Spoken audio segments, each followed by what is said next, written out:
C'est pour moi un immense plaisir et un honneur que de participer en votre présence, messieurs les ministres, à la cérémonie de signature officielle de ces 3 accords de dons totalisant un montant total de 66 millions de dollars américains destinés au secteur de la santé, 55 millions de dollars, et de la gestion des risques de désastre, 11 millions de dollars. Ce montant, constitué de financements additionnels pour 3 projets en cours d'exécution,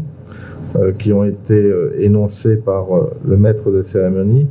s'inscrit directement dans la priorité qu'accorde la Banque mondiale à répondre aux différentes crises qui frappent le pays et qui contribuent à accroître la vulnérabilité et la fragilité qui caractérisent l'économie haïtienne. Plus spécifiquement, ces dons représentent une partie de l'engagement de la Banque mondiale à poursuivre son appui pour améliorer les conditions de santé de la population dans les zones affectées par le tragique tremblement de terre de 2021,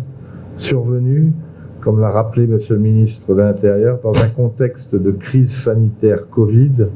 et de grandes incertitudes internationales, aggravé depuis par le conflit entre la Russie et l'Ukraine et ses conséquences pour l'approvisionnement en produits énergétiques et en céréales notamment. Le renforcement du capital humain et l'amélioration de la gestion des risques de désastre sont 2 axes essentiels du cadre de partenariat de la Banque mondiale en Haïti. À travers ces financements, la Banque mondiale aide le gouvernement haïtien à améliorer l'accès et la qualité des services de santé de base et appuie la relance de la vaccination, non seulement contre le coronavirus, mais aussi la vaccination de routine. Nous soutenons également les efforts du gouvernement pour accroître la résilience du pays face aux risques climatiques et sismiques à travers différents programmes d'investissement conçus pour renforcer les capacités de la population et des infrastructures à faire face à ces phénomènes. Permettez-moi, messieurs les ministres, de souligner qu'une grande partie de ces financements additionnels représente la contribution de la Banque mondiale au programme national de relèvement et de reconstruction de la péninsule Sud, durement frappée par le tremblement de terre du 14 août et qui fut responsable de la perte de 2246 vies humaines,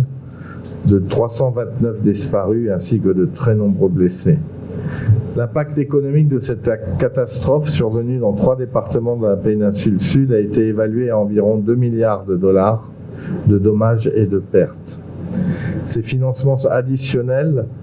doivent également contribuer à améliorer la préparation d'Haïti à affronter d'éventuelles crises sanitaires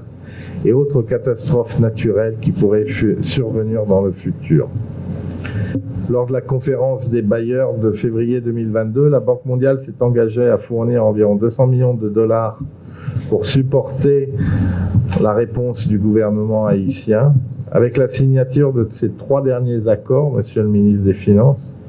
la totalité de ce montant est désormais disponible pour le gouvernement haïtien afin d'exécuter le programme dans les meilleurs délais et de compléter les interventions déjà en cours. Vous savez que notre année fiscale a débuté le 1er juillet dernier et l'année fiscale donc en cours pour la Banque mondiale 2023 se fera sous l'égide de l'exécution et nous essaierons de nous assurer que ces moyens financiers atteignent le plus possible et le plus rapidement possible ceux qui en ont le plus besoin.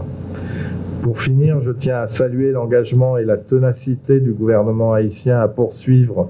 les efforts d'amélioration des services de base, notamment en ce qui nous concerne aujourd'hui des services de santé, et à renforcer la résilience des infrastructures sociales et physiques au changement climatique. Soyez assurés du soutien continu de la Banque mondiale dans ces domaines. Merci de votre aimable attention.